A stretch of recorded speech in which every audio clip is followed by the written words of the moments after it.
Luhring, K.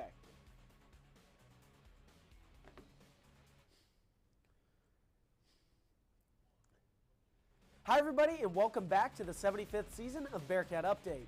I'm your host Jason Holland and today we'll be updating you on how the seasons are looking for our fall sports. From volleyball's red hot streak to golf's successful end to a historic season and everything in between. Cue the intro.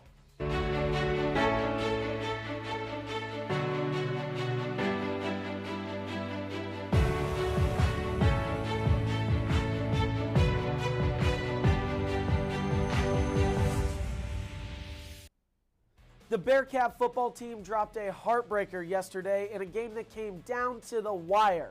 Northwest welcomed UCM to Bearcat Stadium, and both three-loss teams were looking to turn the page on their forgettable seasons. The Bearcats came out hot, stopping UCM on the first possession and driving the ball down the field on offense. A costly fumble on the 2-yard line left the Bearcats empty-handed, though.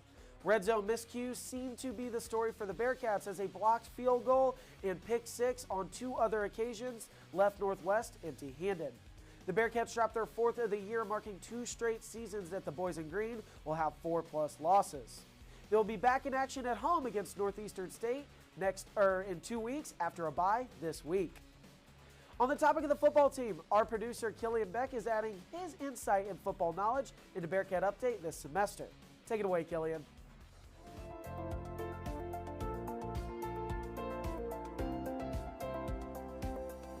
Homecoming is all about the collision between Bearcat past and Bearcat present. It's the legacies from decades ago that laid the foundation for the Bearcats of today. As Ferris Bueller says, life moves pretty fast, and if you don't stop and look around once in a while, you could miss it. So let's take a look at some of the major accomplishments from our Bearcats. Kicking off with the team of the hour, our football team may not have won during last year's homecoming, but they didn't let that slow them down as they secured their 28th consecutive winning season. A big reason for that success was Jay Harris's 1,433 yards. That yard mark ranked 10th all-time in Northwest's illustrious record book. He used that success to jump to the Oregon Ducks as they have yet to lose this year. The volleyball team recorded their 8th consecutive winning season as they look well on their way to a 9th. It's been senior libero Kyah Luhring with a historic 1-month run as she's been named MIAA Defensive Player of the Week twice, and on October 8th set the Northwest record for digs in a single match. As of this recording, Luhring is just 58 digs away from 10th place in all-time digs. The golf team has put their nose to the grindstone as this fall has seen team and individual records drop it like it's hot. In September and thus far in October, the team records for 18 and 36 holes fell at the Gray Shin Regional Preview. But that's not all. Paige Hoffman broke the individual record for the lowest strokes in a 36-hole tournament. And then a week later, she broke her own record at the Gray Shin Regional Preview, as the team went to a new level that weekend. Our soccer team saw Kaylee Rock, Northwest's all-time leader in goals and assists, walk away after an illustrious 4-year career. The team notched their 4th winning season in a row, as goalkeeper Lily Ellis has taken the torch from Rock as the leader of the team. Alongside numerous individual accolades, Ellis and the Bearcats have found themselves at the precipice of the program's 5th straight winning season. Bearcat men's basketball enjoyed plenty of wins and losses last year. With an uncharacteristic 5-3 start to the season, it was the intense coaching of Ben McCollum that led them to a 24-2 run to end the year. Despite a crushing buzzer beater to end the Bearcats season, the biggest loss was legendary head coach Ben McCollum. New head coach Matt Keeley accepted the challenge set before him as we draw within a month of the new look Bearcats debut. But head coach Ben McCollum wasn't the only head coach to leave Bearcat Nation, as longtime baseball head coach Darren Lowe decided to walk away from the game after a tenure with Northwest that surpassed 2 decades. Newcomer Tony Jandrin takes over the program as the team gets ready for a frigid January debut. This has been your Bearcat Year in Review. I'm Killian Beck with Bearcat Update, and I'll catch you on the flip side.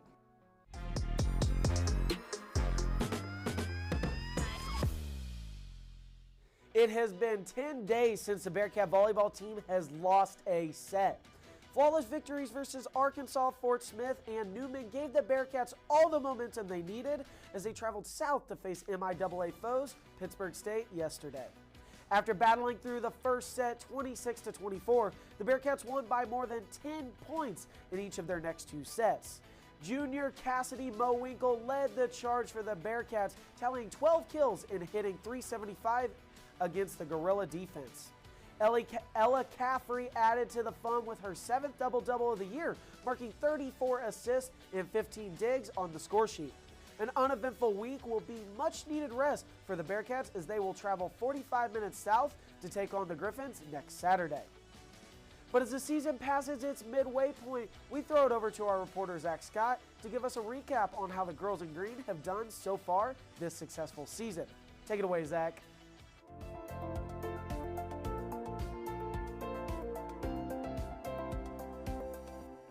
Welcome back to Tenacity, the show where we keep you up to date with Northwest's volleyball team. This week, I wanted to recap the current season of volleyball with both the highs and the lows the team has gone through now that we're halfway through the 2024 season. So, let's get to it. The Bearcats are currently 11-7 with a conference record of 5-3. Some of the Bearcats' best games were against Newman, Fort Hays State, and Arkansas Fort Smith, where they swept their teams 3-0. Close games that ended in victory like the home opener versus Washburn and 2 weeks ago versus Missouri Western. Some close losses that hit hard for us were against opponents like Emporia State, Nebraska Kearney, and Central Oklahoma, where the Bearcats took the first set but couldn't find the rest. The Bearcats are away from home with 3 MIAA rematches from the likes of Missouri Western, Washburn, and Emporia State. The Bearcats went 2-3 against these teams, 2 of which were taken to 5 sets. The Bearcats look to use their offensive combination of sider Ella Caffrey and her pin artillery hitters with Peyton Kirchhoffer and Cassidy Mowinkle. Making the pin shine are middles Abby Brunson and Avery Kemp, who have been dominant on offense and defensive sides of the net. Speaking of defense, making sure that the backline is covered are defensive specialists Kyah and Wiley Ray, and Kristen Ford, who is also known to be a leader of rallies with large-scale runs with her behind the service line. This season has also had a few rising stars, so make sure to keep a lookout for these players. Starting with Kate Franks, who tallied 14 kills against Newman, as she's looking to take both Brunson and Kemp's place as starting middle after they graduate. The already mentioned Wiley Ray is taking strides to be Northwest's next defensive specialist, with 50 digs already in 6 games. And one of Northwest's newest outsides, Maya Nahar, is making her name known early in her Northwest career with 46 kills on the outside. Make sure to keep track of these players as the season pushes on. There are only so many home games left, and you want to make sure to watch the action unfold at Bearcat Arena. Now, that's all the time we have for today. My name is Zac Scott, and it's back to you, Jason.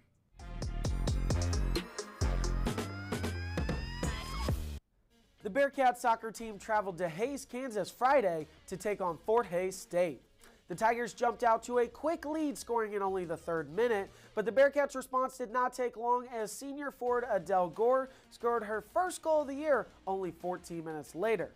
Although the Bearcats were outshot in the second half, it was Jimena Arnau's 50th minute goal that gave the Bearcats the edge in the end. Junior goalkeeper Lily Ellis's 5 saves inches her closer to top 3 in Northwest history. The Bearcats improved to 6-2-5 on the year and are on the road again today to take on Nebraska Kearney. Good luck, ladies. Hey, it's halftime. If you like what you see, make sure to subscribe and click the bell to be the first to know when we post new content. But as we head to our first break of the show, make sure to stick around to catch our meeting with the cheer team. We'll be right back.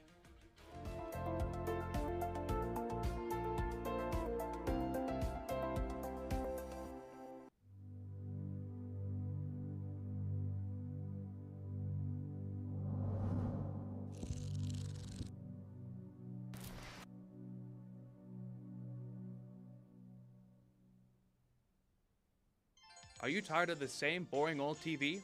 Tired of watching the same recycled content? Then try Gen 2! Gen 2 is your favorite place for all things gaming and tech related.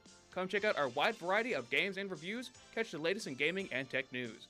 And if you call right now for the low price of $0 down, you will even get 7 free, yes free, of our very own handcrafted shows and stories for your viewing pleasure. Don't miss out and call now to get the entire Gen 2 package for free! Gen 2, the full package just for you.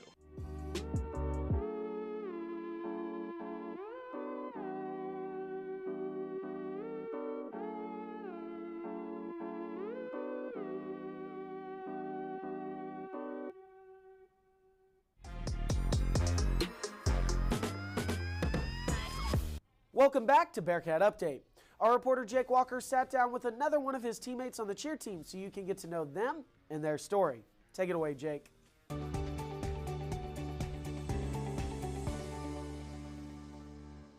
Welcome back to Meet the Cheer Team. For this week's interview, we sat down with one of our rookie top girls. My name is Grace Ish. I'm a flyer. This is my first year on the team, and my major is mass media, broadcast, and production.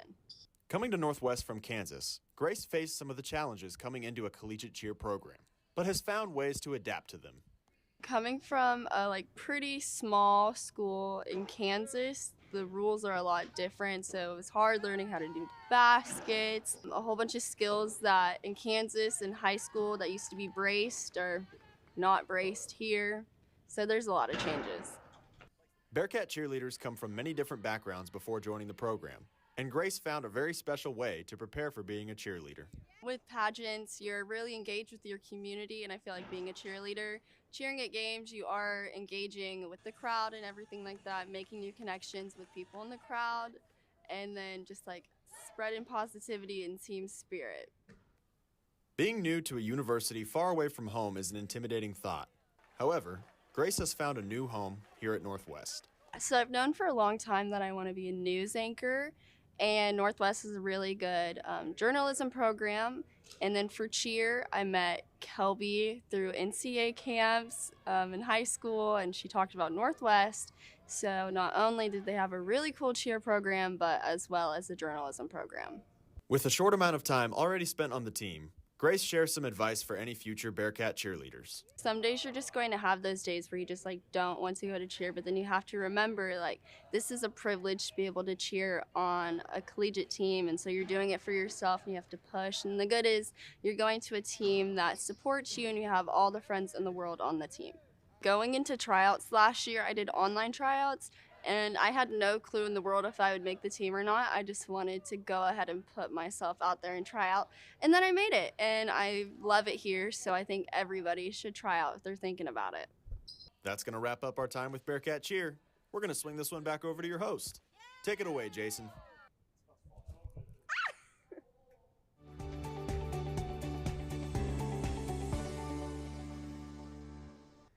Thanks, Jake. Northwest says a bittersweet goodbye to seniors Paige Hoffman and Madeline Schlepfa as the Bearcat golf team competed in their last tournament of the year at the Midwest Classic held at Mozingo Lake.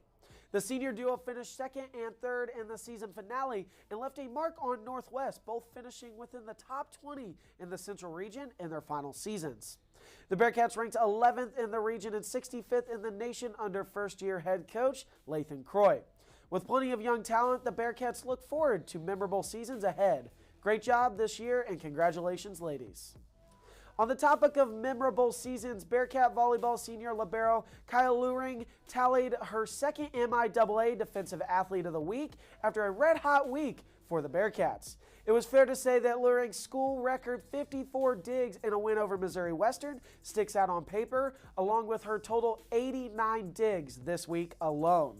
Luhring continues to break single-match records for the Bearcats as she inches closer to top 10 in career digs at Northwest. But what is all this success worth without great fans to bask in the glory with? This week, our reporter Reece Hill met with one of Northwest's own Bearcats and Blazers. Over to you, Reece.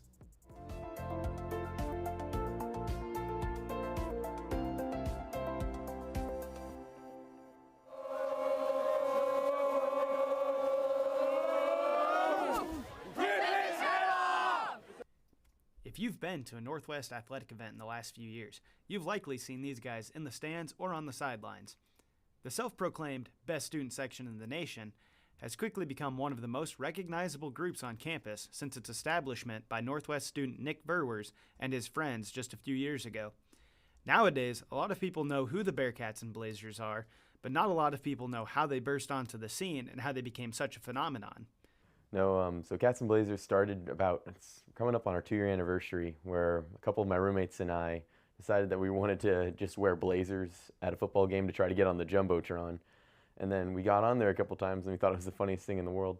So then we got kind of a big group of us. So we got some of our OGs, got Jackson, Levi, Lucius, and Logan. We all just show up at the game we started bringing signs, and then once we started bringing signs, Coach Wright and his wife recognized us, and Coach Wright invited us on his podcast. And that was a pretty cool experience. So from there, it's built our social media channels, and it's only kind of gone up from there. Following their appearance on Coach Rich Wright's podcast, the Cats and Blazers have only seen their brand grow. From the Fix Main Street effort to sponsorships with local businesses like McDonald's, Planet Sub, and Shirley's Realty, the Cats and Blazers have branched out beyond their sideline shenanigans to become local celebrities. It originally was just like nobody would really make mention of it, and then like say we're walking in the parade or out on campus and people are going like, hey, you're the guys who eat Big Macs.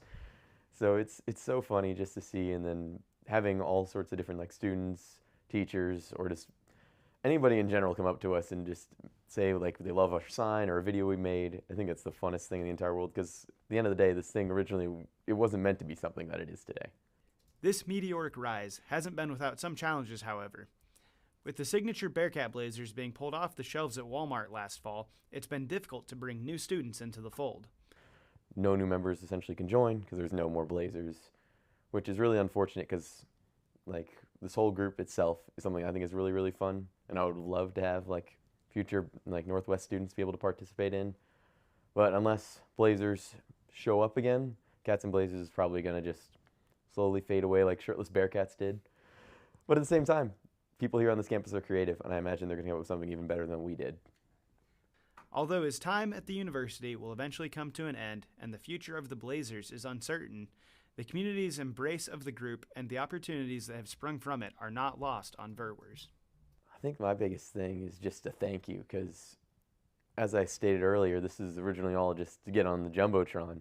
From like the moment on where people started like actively cheering for us, or like saying like we're going out of their way to thank us for what we do, it created an awesome like career opportunity for me. My life goal at some point in time was to do sports marketing, and this has been an amazing platform for me, and like it would not be possible without the support of the students, Maryville community, and just like alums of Northwest in general. I have met too many awesome people through this, and I've made way too many friends from it. So at the end of the day, I guess if I have like a message to send out to anybody in general, is just go out there, go on a whim, be creative. So I don't really know. There's a whole, Cats and Blazers has been a big part of my college experience, and I've 100% loved it.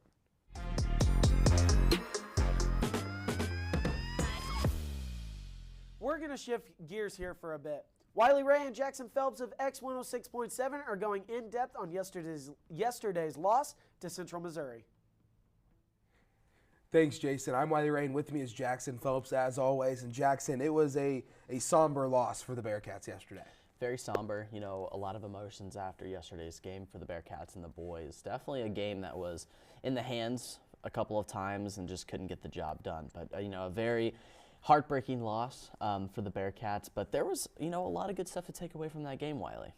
Yeah, I mean, when you look at that game, it all started off, Northwest drove down the field, and it was a great sequence of events for them, and then they get to the 1 yard line and a missed handoff, just a little bit of a miscue between Ruhnke and Tank Young, and you know that caused the fumble turnover. And you know Northwest really looked good, tied at 21 at the half, and then Northwest just wasn't able to get it going in the second half, and ultimately had a pick six, and that really was the biggest thing that flawed the Bearcats. You look at those types of plays on the goal line, the red zone offense just couldn't get it done, and I think that's something that they need to definitely take away and into practice. You know, definitely work on some more red zone type of approaches maybe. But you look at some of the, you know, the stats from this game. Northwest was able to run the ball. I mean, this season, I mean, we've talked about it. That's kind of been the Achilles heel, was the run game this year for the Bearcats, and they put up 130 net gain yards on the rushing. So they had a heck of a day on the run, and the receivers for Northwest also had a great day. Jake Weber, 93 yards. Our very own Luke Matthews, 57 yards. Eric Richardson, 55. And we just go down the list. Even John Jajari had himself a game. So just seeing all those receivers kind of have a breakout game against a tough team in UCM, I mean, there's lots of great things to take away from. So great players, and I really think they did their job. So it just didn't end the way they wanted it to. Yeah, and you know, you just kind of look at our MVPs, and you know, who did you have for your MVP of the game yesterday? My MVP for this was Tank Young. Put up 54 yards on the ground with 9 attempts and a touchdown. Very good game from Tank Young, kind of mitigating, you know, what I just talked about, that run game. He just kind of held it down, you know, was able to put Ruhnke in great situations. That gave the offense a chance to not rely on Ruhnke the whole game to use his arm. So Tank Young, another great week for him, and that's my MVP. Wiley, who do you got? I got Shane Fredrickson defensively for the Bearcats. He had six solo tackles being total on the day, but even though he may have not had pass breakups, he still was a menace on the field defensively for Northwest. And usually wherever a big play happened, Fredrickson was there to hit it and make things happen. And he really is kind of the core of that secondary for the Bearcats defense. Awesome. That defense did a great job. And so just to look ahead for the Bearcats, bye week here will be really important. So the boys are definitely going to need some time to take this loss and take stuff out of it and, get ready for the game against Northeastern State. Yeah, that bye week, taking this loss, a 5-point loss, really, a lot of miscues happened. But ultimately, when you look at this loss, it wasn't a horrible loss. And so when you move into that bye week, a lot of things, it's details. Details matter. One of the biggest things is having, Ruhnke maybe tuck the ball instead of throw it, put him in those critical situations to be a playmaker. I got to take to Langdon and a couple of the guys after the game. They're taking this bye week for a time to see their families, get a chance to go home. So boys are definitely looking forward to it, and I think the coaches are as well to kind of game plan. So that's that. Alrighty, we're going to take a quick break, and we'll be right back. When we'll talk about some of the things that we're excited for as we approach basketball season. We'll be right back after this.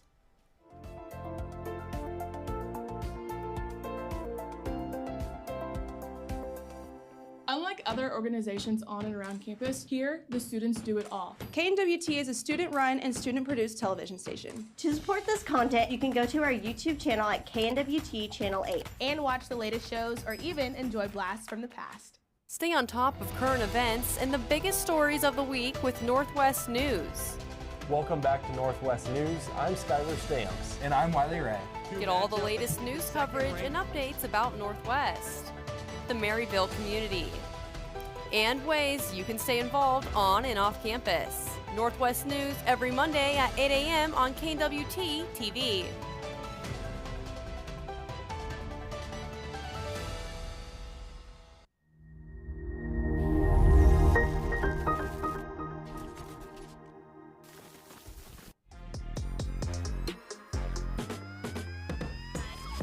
Welcome back to Bearcat Update. I'm Wiley Ray, and with me is Jackson Phelps. And Jackson, what we've talked about our favorite sports moments here off camera, but some of the biggest sports moments happen, maybe in the off season for a lot of teams. And just to kind of kick things off, to me, the best thing is the hiring of Matt Keeley. A lot of people don't know the history of Matt Keeley and his prior position. His college did not have a sports team or a basketball team, right? And he built that from the ground up. And so a lot of people sit there, maybe look at that record, maybe look at his tenure there, and they think, hey, this isn't that strong of a team. But they need to realize that he built it from the ground up, right, and built them in a good spot today. It's exactly what Northwest needs, is someone who can build a program from the ground up. Obviously McCollum leaving to Drake and, taking a bunch of players away. But I think Matt Keeley already has built a strong group already in the offseason for the Bearcats. So definitely really looking forward to see what he does in his first year and from the years to come. I mean, I could see recruits, transfers, everything that the Bearcats have been looking for in a basketball program and a coach. So definitely Keeley, a great start and a great, addition to the Bearcats, coaching-wise. I think Andy Peterson did a great job getting him into the Bearcat regime, so I'm excited to see what Keeley does for sure. It's a great moment, Wiley. I like that. Yeah, and what's your favorite moment? I know this is something we shared together, but what's your favorite moment? My favorite moment was probably last year, 2024 MIAA basketball tournament when the Bearcats actually won that in Kansas City. Me and you actually got to go down there and cover it, so What a great time that was. They beat Pitt State in the championship 78-65, and just being there, the environment, how competitive the MIAA can be, actually getting to witness that with all the teams there. It was so fun to get great basketball, get to cover it, but more than just to see Northwest do what they do. Back in the days, they actually, they won. They took home the MIAA championship, getting to see them cut down the nets and seeing them cut down, just kind of celebrate all together, getting the trophy. It was definitely a really cool thing to be able to go and witness. So that was my favorite moment. Yeah, and you kind of look at this season for the basketball team, and under a new regime, the Keeley era, I'll call it.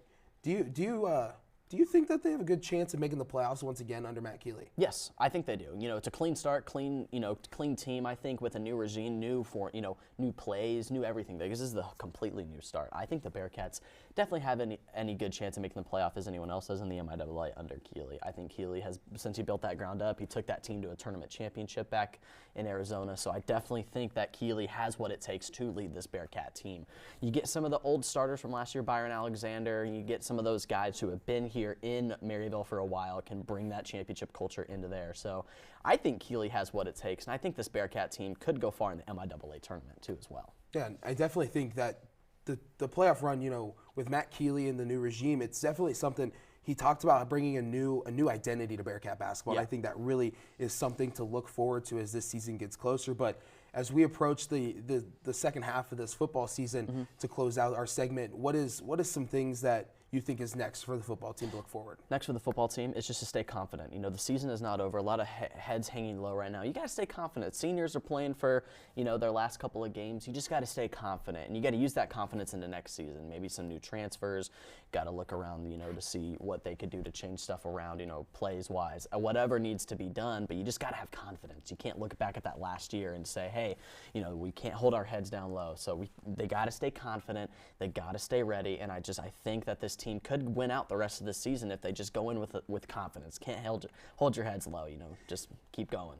Yeah, the biggest thing for the Bearcats is confidence is key as they go into the later half of the season. They definitely can turn things around and end with a very nice winning slate. Yes. But that'll do it for BCU with the X. But as we wrap up this week's edition of Bearcat Update, our reporter Jaden Varner is going to preview next week's Bearcat schedule. Take it away, Jaden.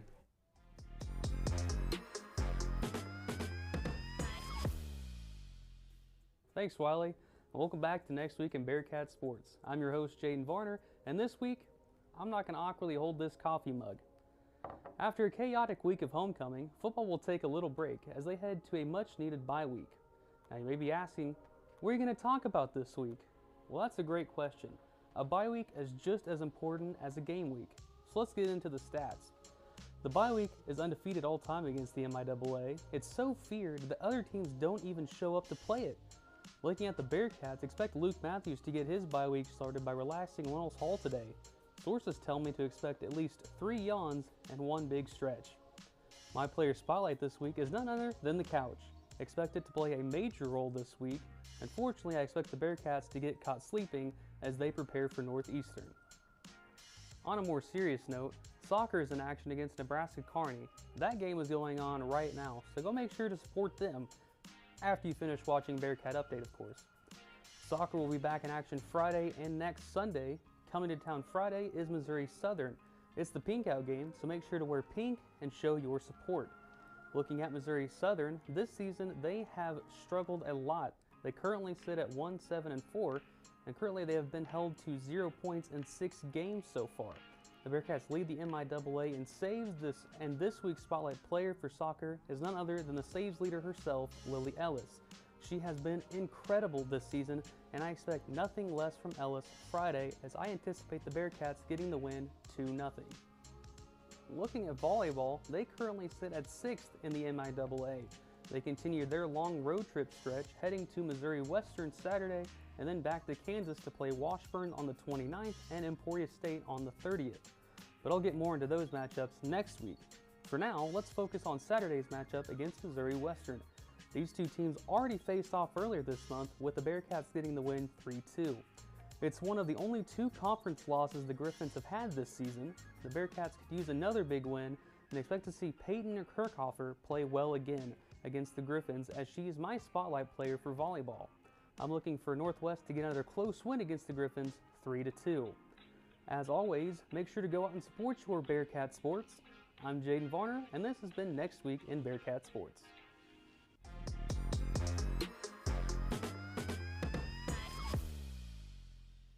Thanks, Jaden. But that's all the time that we have today. I'm your host, Jason Holland, and this has been Bearcat Update, the provider of complete coverage in Northwest sports. We are live every Sunday at 1, and you can find us on YouTube at KNWT TV. As well as Bearcat Update, you can watch KNWT's other content as well.